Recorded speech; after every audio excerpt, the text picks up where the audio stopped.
মানুষকে হাওলাত দেওয়া, এটা এত বড় ইবাদত, এত বড় সওয়াব, কোন কোন ক্ষেত্রে মানুষকে দান করার চাইতেও বেশি সওয়াব হয় কর্জে হাসানা। কিন্তু আমাদের সমাজে আজকাল কর্জে হাসানা আছে, লোন দেওয়ার সিস্টেম আছে। এই না থাকার একটা কারণ হলো যারা লোন নেয় তারা একবার নিতে পারলে আর ওই লোকের চেহারাটাও সে দেখতে রাজি। দোকান থেকে বাকি খাওয়ার পর অন্য দোকান থেকে ঘুরে ঘুরে নগদ খায়, ওই দোকানের সামনে দিয়ে আর হাঁটে না। এই চরিত্রের কারণে যারা লোন দিতে আগ্রহী তারা লোন দিতে চাইলেও দিতে পারে না। আর এই কারণে শুধু লোন না দিয়ে লোনের বিপরীতে গ্যারান্টি নিবেন। গ্যারান্টি কি?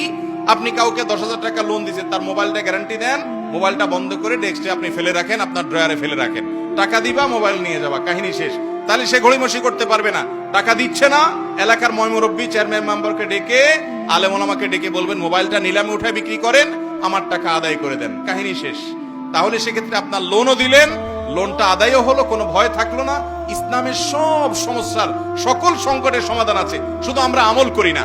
অতএব লোন দেওয়ার অভ্যাস গড়ে তুলবো তো ইনশাআল্লাহ।